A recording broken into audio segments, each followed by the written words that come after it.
Right now we're going to do a real quick video on how to edit plastics and similar things. I'm only going to show you how to move them around and do a quick color change on them.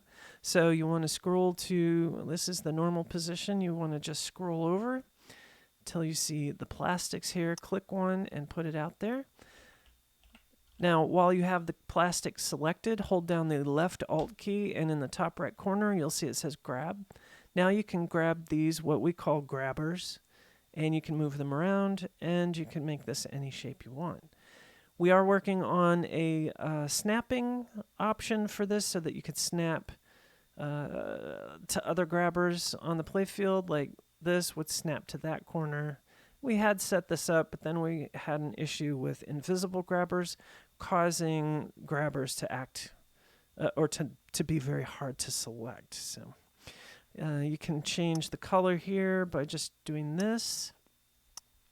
And just so you know how plastic decals work, they are right here, and you just select one, and there is this indicator arrow which shows you where the grabber is for that. And you'll see that it's just a picture right there. It's nothing special. But you can change that to different images. So you just put a PL texture in your texture folder, and you can change these to whatever you want. And one of the interesting things about the way we have set up plastics is that you can expand them as big as you want, right? Or you can make an entire playfield size plastic layout and then just lay out the plastics exactly where you want them. So let's say I only wanted this plastic to resemble that building right there a little bit. So I will grab all these corners and I will put that there. Now you'll have to think out your process ahead of time to do stuff like this. And now it looks like a building, right? And you would think, oh, let's move that around. Well, no, you're using a giant image that is tethered to this point right here. So while you may move that around, it's going to move underneath the image. That's just how we've set that up to work. So you really either need to have your entire plastics laid out like they would be laid out on the playfield, and that would be your texture map, or you can make individual textures for each plastic on the playfield, and then you could just slide them and move them along. We don't have any groupings, so you would have to move your texture map along with your plastic just to make sure they're together. But eventually we will add grouping. We're just not at that point yet. We really want to get the gameplay part of this set up, and then we'll get into the deeper coding stuff like grouping and deleting and duplicating. One of the next things we will duplicate is logic controllers, though, because those are going to be good candidates for duplication. All right, so that's that. Now, let's see, there are other things like these metal ball guides, and I should point out that balls will roll under the plastics, of course. And metal ball guides are a little different, only in that they are lower than the plastic. So if I stretch this ball guide out over here, this is what we have used to simulate the flipper lane rails that would go right here on some of our other games, those old 80s styles. So the ball rubs against this edge is what's happening. So that's how those work. And, obviously they're just floating in the air, so you could take something like one of these posts and stick that in there, and if you don't like that rubber color, you can change that to black or dark. Makes it look a little bit better. I am getting a strange snapping effect. There we go.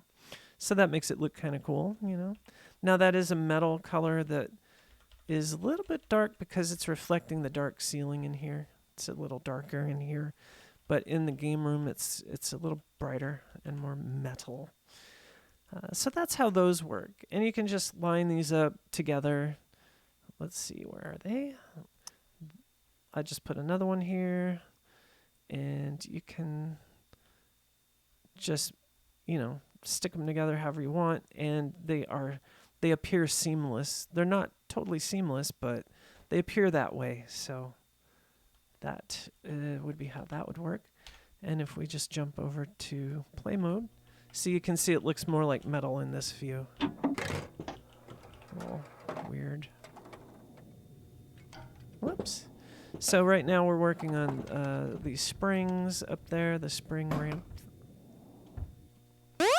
And spring ramp, yeah, I don't know. I'm not going to edit this video, by the way, you guys, so enjoy all this weird stuff that's happening. I'm trying to think about things and do the recording and all this in one go, but it's not. Oops, it's not easy. You may notice something else here. What's that? That's a wide body. Ooh. Yeah, and we fixed that channel a little bit, so that works way better now. And for those of you wondering, yes, we have fixed the problem, which was causing the ball to fall back into the shooter lane area. Something else we're working on right now is these springy wire gates. So this is what they look like. And there you go. So that's that. All right, so let's just hop back over here and take a look and see if there's anything else we can show you guys. Oh, any objects that are like flippers that have a solenoid in them, like these thumpers, you can change their power. So that will really shoot the ball hard, and zero, it won't move at all. And then you can put numbers in here, even like 1.5 or 1.51, blah, blah, blah, whatever you want to put in there. So 1 is pretty weak. That's like an old EM flipper. I would say 4 is probably like a good early 80s, and 5 or 6 maybe for the newer stuff. So that, let's see. I wanted to look for any other spline-based stuff. If you haven't experimented with the splines, they're over here. This top rail is just a standard curved top rail. You can't change it. It's just standard. This rail guide is like this, and you can move it. And these actually you can rotate. Don't ask me why you can rotate this, but not that. The reason why is because we're making that mesh on the fly, and this we're not. So you grab that, and then you go back to grab mode, and then you hold down the right Alt key, and you can, let's see if I can get out of this wonkiness. Yes, we have a little bit of wonkiness from time to time. We will iron and sort those bugs out. Anyway, you hold down your right, you hold down your left Alt, and you grab with your left mouse button, and you can bend these wires. And you can bend them around, and you can make almost straight angles with them as well. And I would like to point out, too, that if you pull the end of it, it will stretch out a little bit longer. And this last one here always points at that next one. But if you pull all these down here and keep them on this side where the arrow's pointing, that one, if you keep all these on this side, you can make that really short. So you see how short it is now? It's just like a little piece of metal rod or whatever. So you can still grab it and move it, and then grab that and stretch it out. And these, it'll get kind of weird and wonky, but you could use that shape for something. No, it's not. Obviously, it's not the only shape you can make with these. You can make curves. You can make really tight, like little W shapes, not W's, U shapes and things, all kinds of like weird shapes. So you can just mess with that and mess around with that. And all these other things are just like that. So here's a ramp. Someone was asking recently about the ramps being straight and not going back into the playfield like they show here.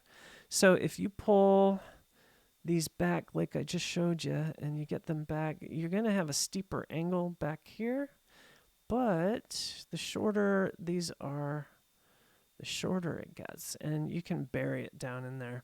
But what I was trying to show you was that if you pull these all out about like that, and then you pull this one all the way out, you can get that end to sit above the playfield. And you just have to keep messing around with it and going. It's just depends on where you want it. So right there, it just goes straight off. And you could dump the ball out somewhere else or whatever, you know. So you can do all kinds of things with those. We'll probably add more usable controls to these, upgrade them, make them better over time. Obviously, I mean, we're going to just keep working on this because for some reason we just can't stop. All right, so let's get rid of that. All right, let's see. Oh, yeah, and then... sorry. Just ignore me. I'm just trying to think what else I want to show you. These guys, I think I've shown you these. You can grab them, move them. These are rotatable as well. And the ends, so you go in grab mode, and then you grab the end, like from about here over, and you can stretch these around. You can make little tiny ones, or you can make really long ones, whatever you want. You can do with that. And that's about it for all the stretchy stuff. Well, there is more stretchy stuff, actually. We have these posts. So these posts can also be kind of rotated. Not scaled, of course. You can't scale these components. But you can, in move mode, hold down the left alt and grab these and move them around and stretch them wherever you want. And you can put them there. As you see right there, it says object center right there. Well, that's where the center of the object is. So if I were to rotate it, it's going to rotate in an unexpected... I can't speak too well. It's going to rotate in an unexpected way. Let's watch. Oh, that's odd. Well, it's rotating around that object center. So if we go back to move mode and we move these around the object center, and now we rotate, you see it rotates like you might expect it to. So that's something to keep in mind. I always try to keep the object center right there in the middle of the object. And when you grab the object, that target looking thing is always going to be right at the middle point. And that's where your mouse has to jump to in order for it to move properly. So keep that in mind. All right, one last thing I'll show you, and you may have seen this already. This is slingshots. These are stretchy also. Same business. You can move it. These you can rotate. And we can stretch these around and grab them, and they will figure out where they need to go. There are some strange issues with these if you place them in unorthodox positions, and there's a few other things about them that we're going to try to resolve here pretty soon. So keep that in mind. And let's see. This does utilize the power multiplier, and if you put it on 0, the switches and the kicker will disappear. Oh, great. Now what? That's interesting. I wonder why that... weird. All right, must be me. So, see, you guys, don't feel bad. We still got some funky bugs. We're trying to integrate this heavy UI into a very heavy graphics 3D game here. So, it is a bit challenging, let me just say that. But it's so much fun. We're having a blast, and we're so glad that you're here with us on this ride. It is truly such a fun time. Oh, I see what's happened here. Somehow, I know what I did. Okay, so see, now I accidentally hit that, and I switched it to standard. Look at that. That's as easy as easy as it is to make a wide body game. See, look at that. Watch this. This is so cool. I coded this today. This is what I've been working on today and yesterday. Well, this is the fun thing I've been working on the past 2 days, but I've been working on grinding away on other stuff like bugs and things. But here we go. So now let me just say that now in the next update, you'll be able to press 1 to go to normal edit mode, 2 takes you to cabinet editor, and 3 takes you to logic editor. So you just press any of those buttons and you can change between them without having to spin around and click the cabinet. That was kind of dumb, but you can still do that. So we think that's kind of a fun feature, but you know, maybe a little wonky. I don't know, you know. So anyways, we're in the cabinet mode, or cabinet editor, I should say. And in the top now, there will be a cabinet type. So you can select the standard 20.25 inches wide by 42 inches in length, which is this one, the small standard. And that is the standard of Williams and Bally games from way back, but mainly like around the 80s. That's been their standard. And then this is the wide body standard between those two. Actually, this is more the Williams wide body, which was kind of the widest one of all, at 27 inches wide. That is a behemoth of a playfield. Seriously, that is huge. So, anyways, that is kind of fun. I really enjoy watching that do what it does. Boop, just popping in and out and doing what it does. So anyways, there you go. There's a few things, plastic stretchy bits, other stretchy stuff, and a little bit of blithering by yours truly. I hope you guys are having fun with the game. Please keep your suggestions and everything coming. We are, you know, if you want to leave a comment down below to this question I'm about to ask, I would really appreciate it. What do you think of this? Would you prefer small updates every day or every 2 days or whatever, every couple of few days, whatever?